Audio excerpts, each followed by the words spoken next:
Blog Talk Radio.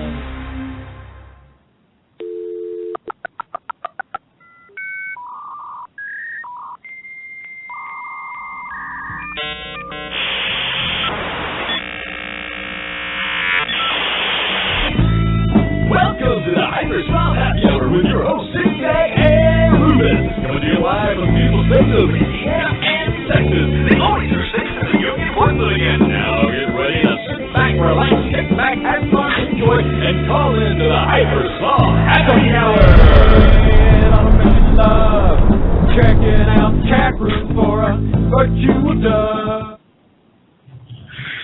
Zigzag, how are you, my friend? Rufus. Good, yourself. Excellent. The first time I didn't start off with, who is this? Yeah. It's a brand new beginning. I like it. Yeah. Well, I think hey, quick question for Rufus. I'm using a new microphone. It's not really new, but if I'm having audio troubles, please let me know because I can't really tell on this end. It sounds beautiful so far. What is it? Do I sound deeper, sexier, more convincing? Wow, you should DJ an R&B show. Yeah, well, it was all you talk about Don Cornelius the last week kind of got me thinking that I've got to work on my voice skills. Yeah, I grew an afro in a day. I'm with you. I actually grew an afro in solidarity. Nice. Right on, turkey. You jive turkey. So, I just wanted to, Cliff, Rufus, before I forget, I want to give a shout-out to our record label, since we've had a pretty awesome week here at Hypersloth and hyperslothradio.com. I want to say hey to all the people over there at Smokin Hitz Records and obviously their parent company, Globocorp Industries, who's played a big part in making sure that we're getting to where we want to go. With our craftsmanship. Yeah, I'm really pleased with how things have turned out. They've really had our back recently, and they always have.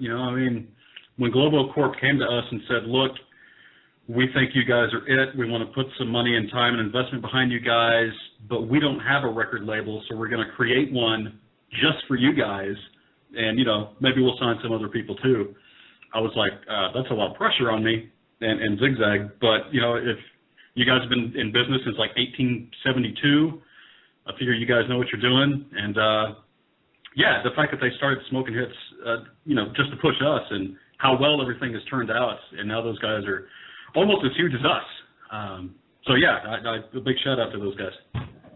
Here's something I didn't know either, Rufus, was that some of the earliest stuff publishing-wise that Globocorp has on their books is the Confucius sayings. I didn't know if you knew that or not. I did not know that. I knew that they started the first ever fortune printing press in like 1918 with a bunch of immigrants, and it was a steam-powered sort of conveyor belt process. Wow, so they've really kind of been trailblazers in every market. Right, which I think that it's actually up to us to probably kind of keep that in mind as we kind of blaze the future for, I don't want to compare myself with Confucius, but either he was self-employed or unemployed because he had a lot of time on his hand to come up with some pretty cool sayings. Some are corny, but they're all relatively pretty cool. They're okay.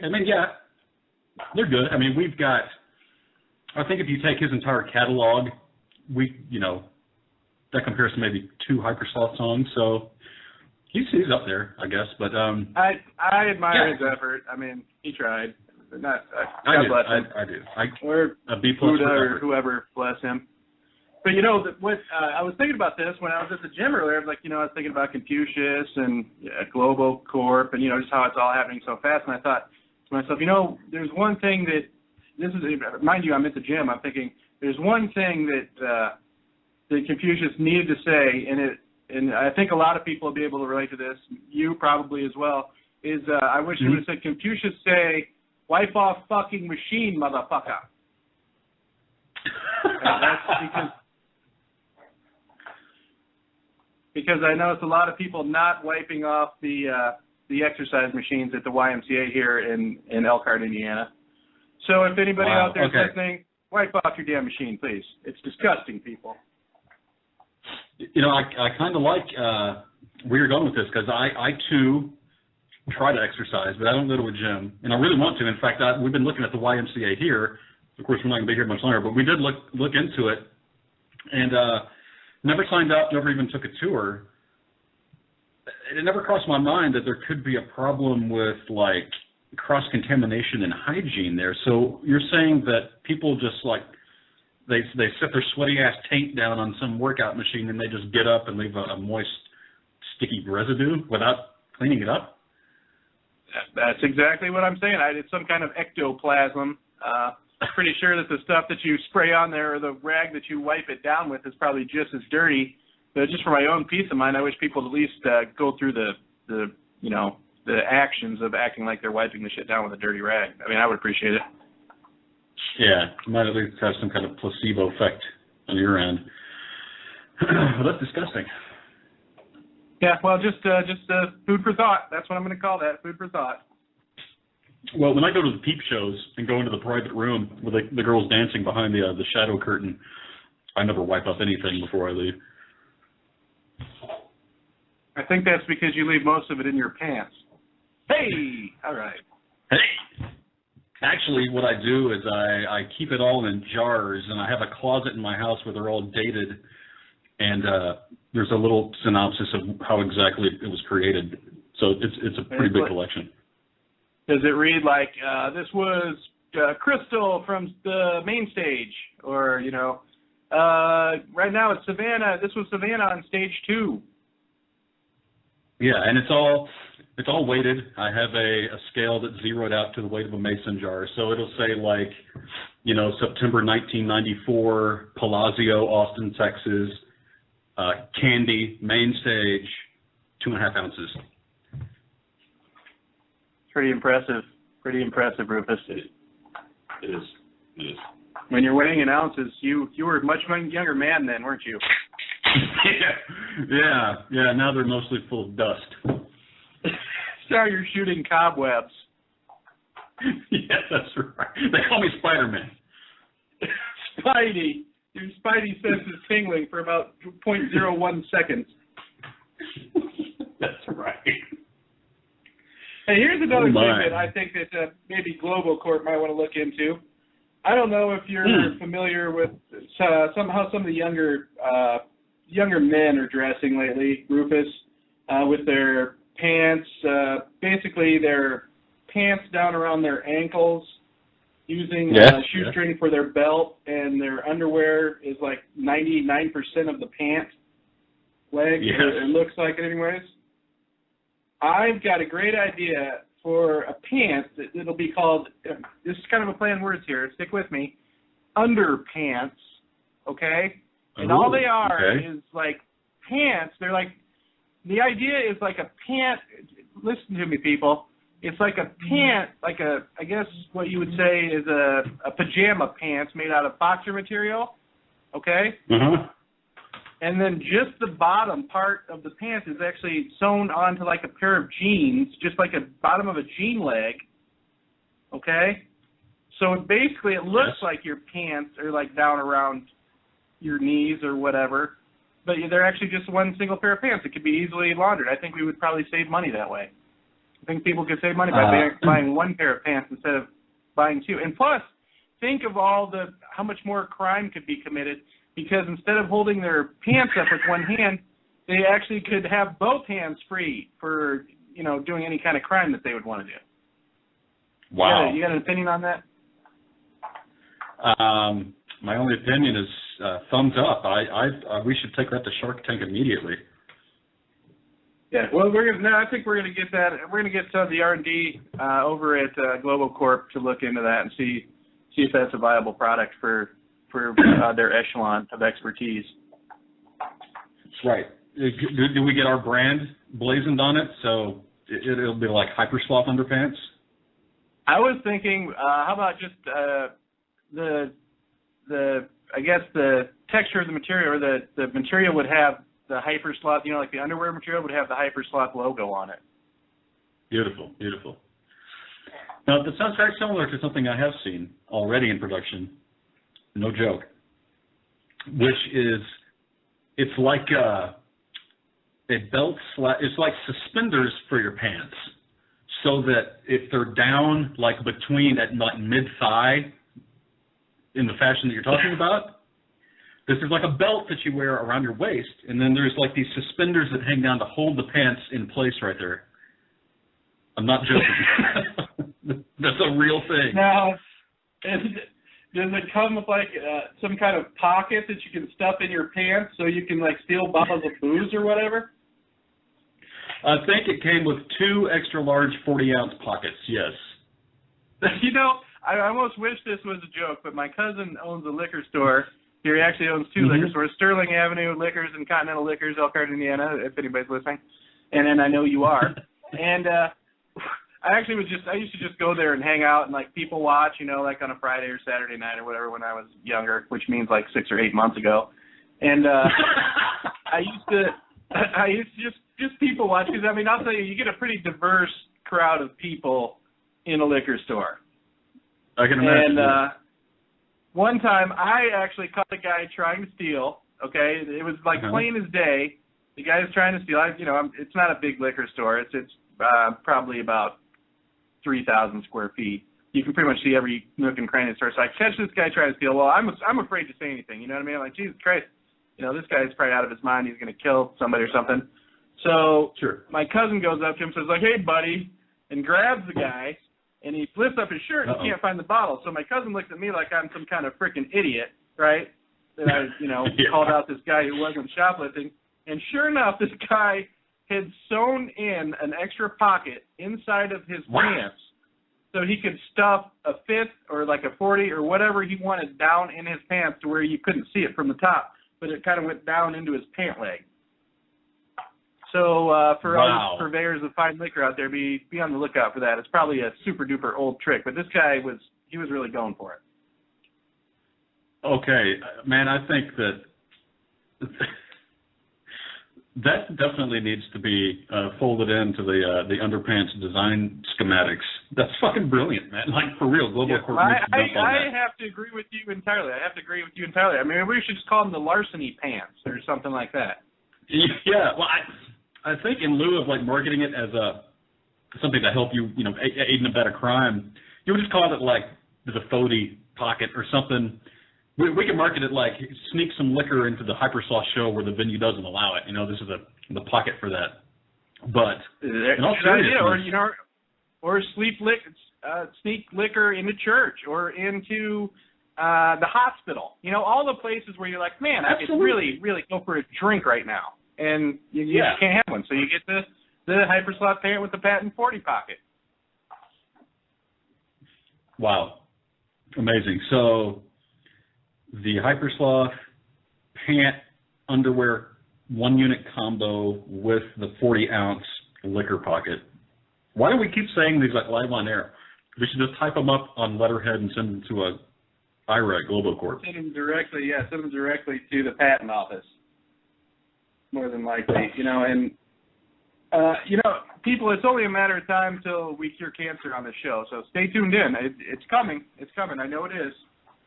Yeah, it is. And it'll just come off the top of our heads, too. It's like, well, actually, you may come up with it at the gym, but... Right. Well, I go throughout my day on a series of highs, Rufus. It's pretty much the wake-up high, and then I have a realization that the day is upon me, crash, and burn. And then I kind of muddle through the day, and then I go to the Y, and I get on my exercise high, or my runner's high. And then I come home and I get to talk with you and these beautiful people that are tuned in for my broadcast high. And then I smoke some weed and just get straight up high. I mean, it's just how I do it. And then it's time for bed. Excellent. It's a variety pack of highs. It is. And lows. Speaking of Globocorp, did you know that Globocorp they used to make and produce exclusively for Willie Nelson nylon guitar strings just for him during the Outlaw Country days? No, I was not aware of that. I probably should have checked a little more into their history. I know. I mean, their product offering is so vast. I started to go through it, and I'm like, Jiminy Christmas, it's just mind-blowing. Well, when you have that much expertise and resources at your fingertips, why limit yourself to one market vertical when you can kind of, succeed in many? But I think that Willie Nelson actually recorded the Red-Headed Stranger and many other famous albums using Globocorp Industries guitar strings, including the famous 2-minute and 28-second song "Time of the Preacher." Right, so that well is known. a gem. It is a gem. That's a classic. Now, I listened to that song because it was our homework this week. I can say that I actually was not really familiar with this song. I was kind of bummed out, too, because I had Willie Nelson's Greatest Hits downloaded onto my iTunes platform, and I actually had to buy this for 99 cents. But I can say that I learned a lot. I learned a lot from it. You know what? I think it was $1.29, but I'm sure that Globocorp is probably going to send me a check. I'll send them an invoice for that. Well, they'll have to do it. It's a classic story, Rufus. I mean, really, for people that aren't familiar with the song, to me, it sounds like girl dumps boy for other boy, or who is the preacher man, correct? Then dumps preacher man to go back original boy. I mean, it's like a classic love story in the United States. I can't tell you how many times that exact same thing has happened to me. And I did not, the one thing I found out was the bestiality aspect of the song. I mean, did you happen to have any thoughts on that? Exactly the way he cried out like was it a panther in the night? Like a panther crying in the night, yeah. And, I mean, we can take that in several different directions. What I couldn't figure out is, was he crying like a panther, or was he making a panther cry, if you know what I mean, wink, wink. Right. I'm guessing that panther is a metaphor for penis. I don't know if it's a metaphor. I mean, because here's the deal, and I'm going to get really deep into it. This song is written, you probably noticed that the way the song sounds with the jangly jangles and the piano, it's like as soon as it starts, you feel like you've stepped into like an 1840s saloon. I mean, it sounds like a saloon song. And I think that a lot of those cowboys kind of roaming the countryside alone for months, sometimes a panther can look pretty sexy. And I'm just wondering if Willie's being a little clever and saying, okay, I'm going to make this seem like a metaphor, but no, really, I'm getting it on with this panther because my girl left me. That could very well be. And, and I actually had this thought at one time when I was listening to it, because we've listened to it numerous times, that maybe he had a tattoo of a panther on his stomach, and the tail was actually his penis, and when he was grabbing the panther by the tail, it screamed. Does that make any sense? I mean, you see where I'm coming from with that? Yeah, I think that is actually I might have got a little too far I more... I was on a runner's high, so I really don't know what was going on. You were on a runner's high. Were you screaming like a panther? I mean, that's a pretty sound theory. I think that's well thought out and well put. Have you submitted that to any academic journals for review? Well, I think the only way really to tell is probably to see the red-headed stranger naked. Yeah, that's right. Exactly how many heads are red, I guess, is what needs to be proven here. And what color is the hair? What color is the fur on a panther? Are there red panthers? There's a lot of dots to connect here. I think maybe it is a cheetah. Why doesn't anybody call him the ginger-headed stranger? I don't know, because ginger sounds so much tougher. Just a thought. I mean, he's a sweet-loving ginger man, that's for sure. Or the ginger cowboy. That's my name. I'm going to go by the ginger cowboy from now on instead of Rufus. Okay, ginger cowboy. How about GC for short?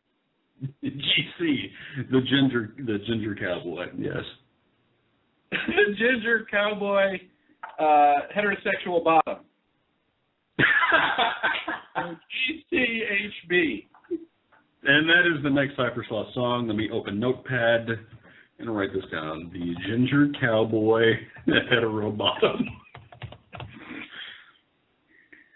Hey, once again, Rufus, I think that we should actually, GCHB, we should thank all of the people that have fanned us using the great Fandango.com. If people are not familiar with Fandango.com, which I was not personally, I don't know if you were familiar with that at all, but it's an awesome place to go and listen to your favorite tunes. I would liken it to a Pandora of sorts, but cooler because it plays our songs. So I think that people should check that out, Fandango.com. If you want, just type in Hypersloth Radio or Hypersloth, and you can hear our song right on there. It's as easy as that. That's you right. Become a fan, and then you can be part of the revolution of music. Indeed. The next big thing. And if you've heard it already and you're wondering where can I get my hands on this latest Single Beer's Food that has blown my mind wide open, we'll make it easy on you. Just go to hyperslothladio.com and we have links to, the big two, iTunes and Amazon.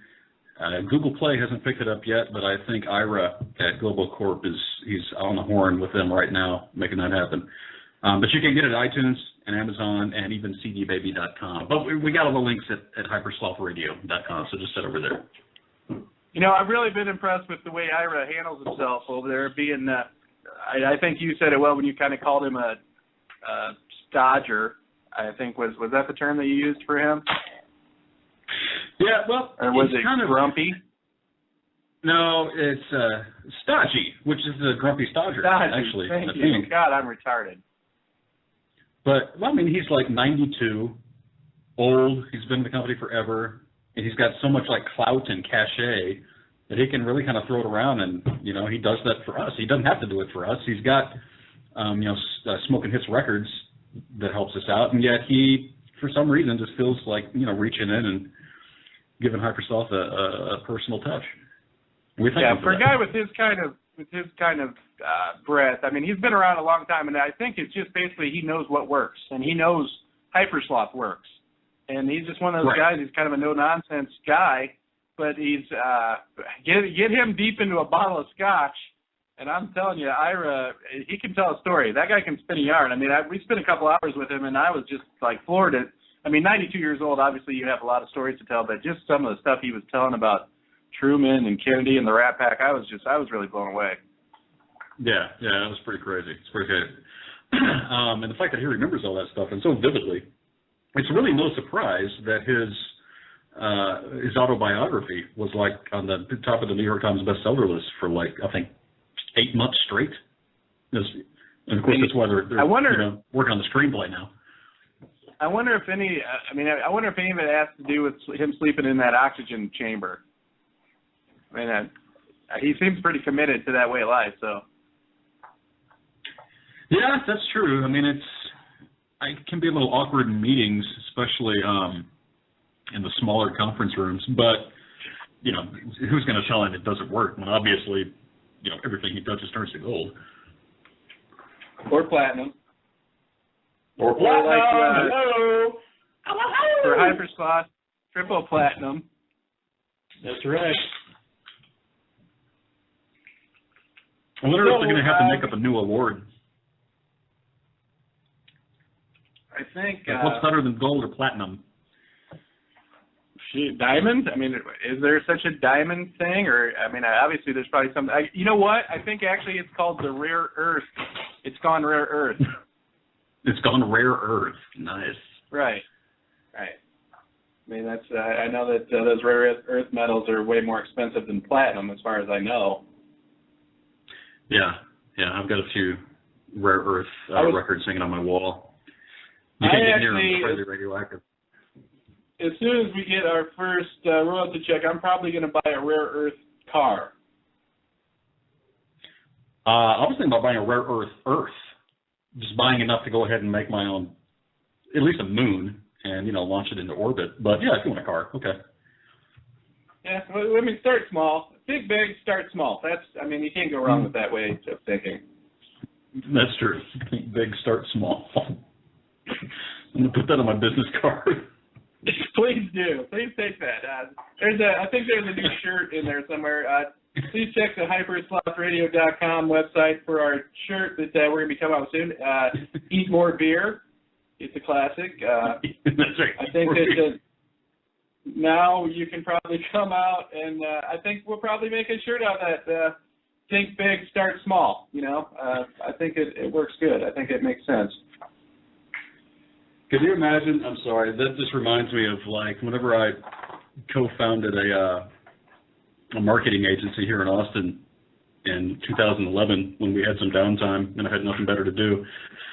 It just reminds me of all the bullshit meetings I had to do with potential clients where you're just throwing out all this fucking marketing jargon and bullshit speak. I'm going to reach out to these people and we're really going to laser target this campaign. And I'm like, can you imagine? I just can't imagine, like, if I had some high-profile potential client, and I'm like, yeah, I like to think big and then scale it way back and just do the small stuff. Well, they say it's all about the details, Rufus. It's all about the details, which is the small stuff, right? But don't sweat it. Don't sweat the small stuff. Don't sweat the small stuff. Whereas my boss at my first job ever at Mr. Gaddy's Pizza in Marble Falls, Texas, used to say, what did he say? Don't sweat the petty stuff, pet the sweaty stuff. Wait, one more time? Rufus, I'm not sure I understood that. He said, don't sweat the petty stuff, pet the sweaty stuff. Yeah, and did you press charges against him? I was 16. I didn't really know what it meant.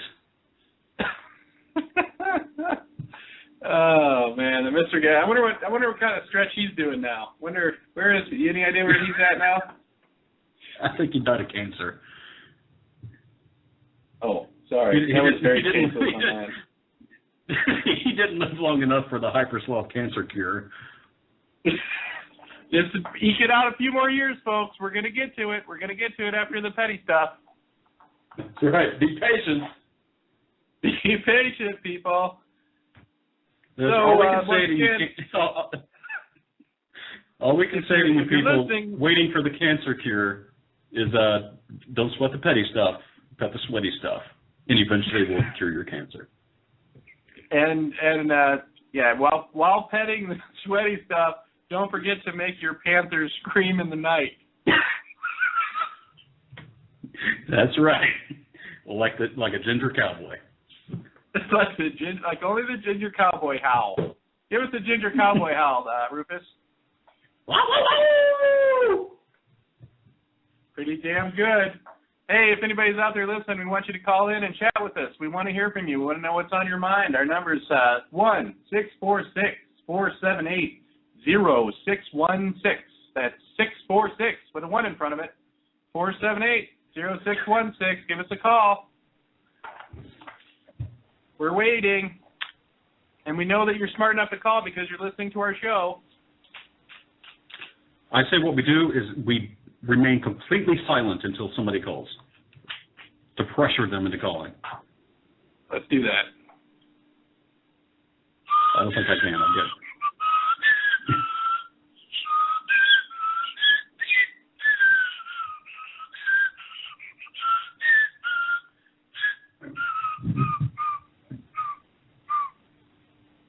Boom, boom. Okay, answer and you idiots, call already. Kids love. Kids love. They're intimidated. Zigzag. I mean, can you blame them? I can't blame them, but I want them to loosen up. I want them to know that it's okay, that Hypersloth is here for them, and we're willing to listen to them and help them in any way we can, especially if they give us money. I've known you for years, and yet every time I see you call in, I almost have a small panic attack. I mean, that's how intimidating you are to me. Can you imagine how we are to other people? It's I liken us to Godzilla. We're just fucking running over shit. Get the hell out of our way because we're taking over. Except we're going to leave Japan alone because Japan always beats Godzilla, so we're not going there. Do you remember the old Austin Chronicle Musicians Register? I do. I thought we were in it. I have the Hypersloth thing in my wallet as we speak. It's been in my wallet since 1996. I have my wallet upstairs, but I know it says something about Pabst Blue Ribbon induced hallucinations. Correct. Yes. You can still look it up online. I tried to find it online. I couldn't. I was going to use that as a description on some other website. I think it says high-powered, low-key, Low key, yeah. Funkadelic music, interrupted or occasionally interrupted by Pabst Blue Ribbon hallucinations. Yes. Hallucinations, I do believe. So, for all those people who used to come out and see us at the Roehampton, no, we're back. No, we're back. Support the Sloth like you used to. I think we need to come up with a name for our fans because I do respect them and I respect their intelligence. Mm-hmm. Any ideas? Any ideas for what we could call our nearly won-over fans? Well, we've kind of been throwing Slothians around. Are you not happy with that? Should we come up with something else? Sloth heads? Heads seem to be kind of, you've got redheads and deadheads and... Right, and hyper heads. We could be hyper now. Hyper I think Slothians. Ooh, I like Slothians. Slothians. I'm not sure. We're going to have to work on that. But to all you potential sloth heads, Slothians out there, thanks for listening. Thanks for sorting today. And again, we're excited to have you. I don't know if we're going to get to it this week, but usually on the show we pin a letter to our fans. Rufus, are we going to have time to do that this week, or are we going to be wrapping it up early here and might have to get to that on next Tuesday's show? Let's make that a Tuesday event. We'll do it every Tuesday. That'll be the regular Tuesday deal. Hey, back to the Musicians Register. There was, besides ours, there was one that stood out to me that you read while we were thumbing through it, and it has stuck with me so much that I've used it to describe other bands when I want to sound clever. Wasn't the Jim Morrison guy, was it? Do what? I don't know. I just remember one guy likened himself to the second coming of Jim Morrison. Oh, Jesus. No, it was a band called Squat Thrust. You remember that? I remember Squat Thrust. I can't remember what their thing said, though, but if you remember, I'd like to hear it because it definitely, Squat Thrust has stuck in my mind over the years. It said, this might not be verbatim, but it said, sounds like giant clowns stomping on city. Yes, I do remember that now. Wonder what happened to Squat Thrust. Maybe, I wonder if Smokin Hitz Records would be interested in maybe reaching out to them and see where they're at and what the past and the future may hold for them. Perhaps so. I bet we can look them up and maybe even get them on the show if they exist. I can try to look them up right now if you'd like. You think I see their... the band? Yeah, I Googled it. I see them in the Austin Chronicle. I do too. It's the band is the moralism of a bizarre and hilarious low-budget film rock opera, a punk rock marijuana caper. Interesting. Wow. I can see that. Do you see that they have their Squat Thrust band profile? They have their own Facebook page. Really? Wow. Okay. Yeah. Excellent. That's it. And they actually have a YouTube video up. So they're still in action. Interesting. I think we need to hook up. I do too. They took this very last Squat Thrust show took place at room 710 on March 12, 2004. Wow. They're a power trio, so we have them beat because we're a power duo. True. Okay, people, Squat Thrust, you heard it here. They're as awful as their name sounds, apparently. Are you listening to them? They're no good? Yeah, they're not good. They're not good at all. Do they sound like a giant clown stomping on the city?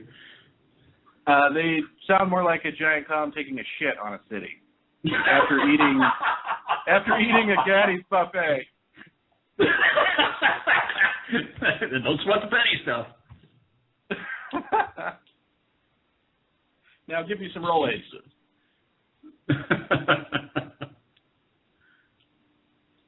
So yeah, sorry, Squat Thrust. I'm pretty sure 2 of the members of that band are probably dead, though, it looked like to me. That's right. Do you think he died on a punk rock marijuana caper? I'm pretty sure he did an Elvis and died on the toilet. That's how I want to go.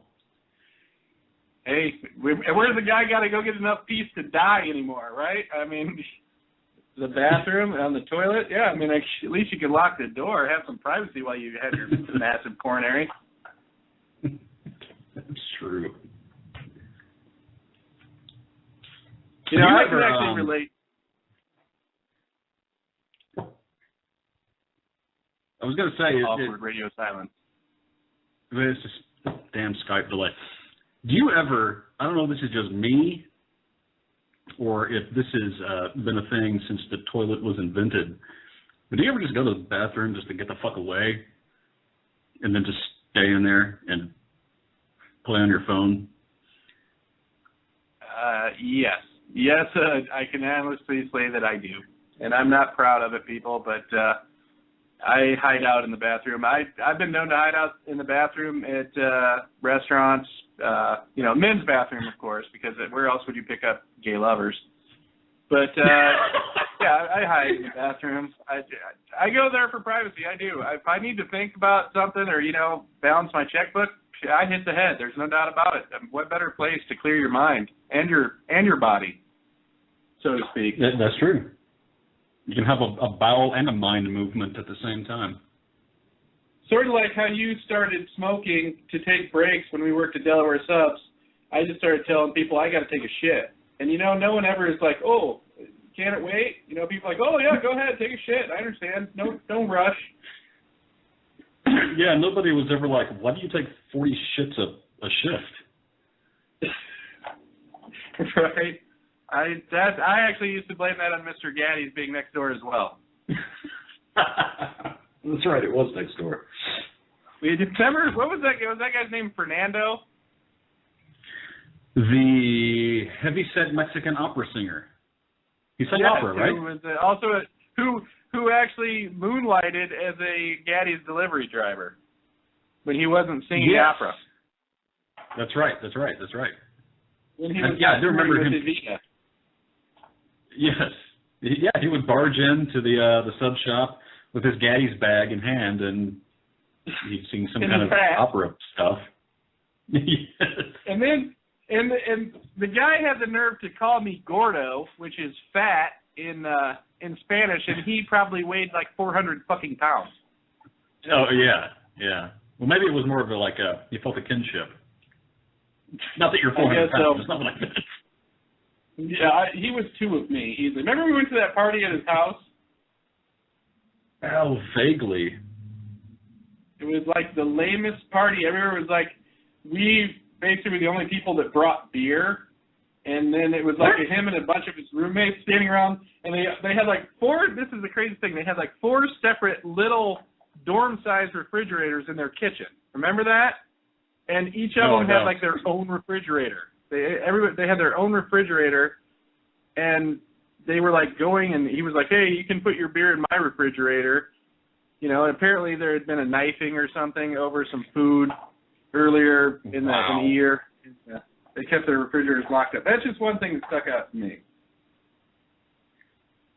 What do people that exist and live in a world like that, do they consider themselves normal? Because that's not normal. No. Yeah, they do consider themselves normal, and they also consider themselves meth addicts. Yeah.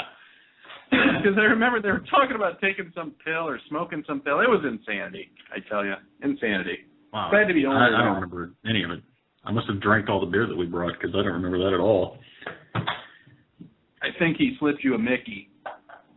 Or like I think he slipped you a Fernando. Oh, geez, is that why I had a dream about a screaming panther? No, I think that's why you had a dream about a large Gaddy's pepperoni pizza. Yeah, well, it was just the pepperoni Or was it a unsliced. sausage? Or was it sausage? Yeah. Chorizo. Yeah, I had this dream about a panther being beat to death with a big salami, and he was just screaming but somehow enjoying it. Nothing like unrequited love. Yes. Wow. Yeah. Jesus Christ.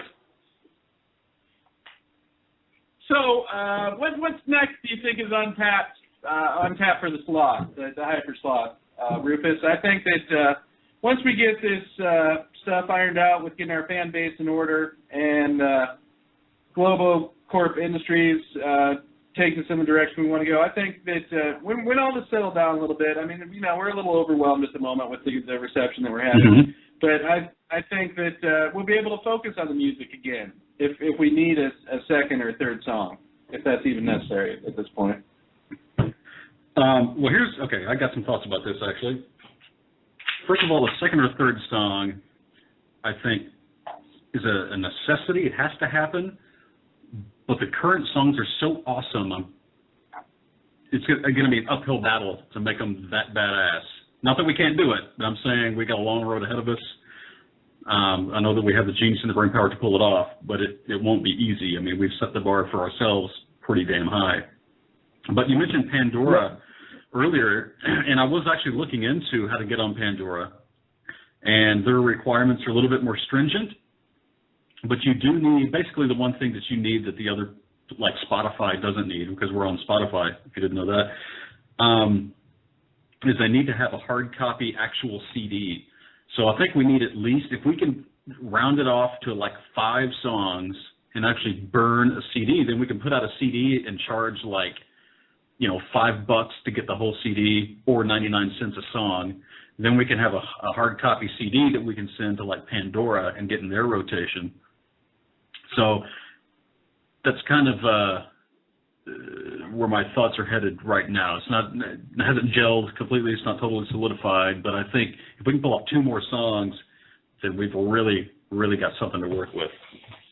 Big picture. I don't see that being a problem with your musical genius. That's for sure. I want to wish you luck on that. I'm going to be here just to collect the checks and whatnot and kind of sit back and watch you do your thing, but say, hey, good job, Rufus. I'm here for you, Rufus. Hey, me and Ira are on the Globocorp yacht right now. You're breaking up, Rufus. I'll try to get in touch with you later. So just know I'm going to be there for you. Well, that's cool, because that's what I need to stay motivated. I've got ADHD. I need someone to say, here's the deadlines, here's what I need, good job getting that to me, or why the fuck is this 2 days late? So yeah, if that's all that you got the bandwidth for, that's more than I actually need. So just keep me on track. And can you buy me some beer? Can you at least ship me the beer? I think that actually Globocorp is going to open up a small brewery under the Hyper Sloth umbrella, Hyper Sloth ales and cordials. And I've been talking to Ira about it behind your back. I don't know why I'm saying this to you now, because he didn't really want me to talk to you about it, but I'm going to do it anyways. Because I'm kind of thinking at some point we're going to have to overthrow Ira and take over Globocorp ourselves when we do the reverse buyout of them. Okay, so you actually have connections to the booze industry. Do you know how good Hyper Sloth Ale sounds and how awesome a label would look? Actually, I do. Me and my wife had actually discussed this whole thing before about beer as food. Obviously, it has to be tied to some kind of, I would say, mind-altering beverage, as it were, in the form of beer. Sounds like the best one to me, since it's what I love the most. Yes, indeed. Yeah, Hyper Sloth Ale sounds totally fucking cool, does it not? It does sound pretty goddamn cool, to be honest with you. So kind of like what came first, the ale or the Hyper Sloth? Right. I'm sure I have no clue how to make beer. I only know how to consume it, but I guarantee you 10 minutes on Wikipedia, and we'll have Hypersauce Ale canned and bottled and ready to ship. That's probably one other thing we need to work on, Rufus,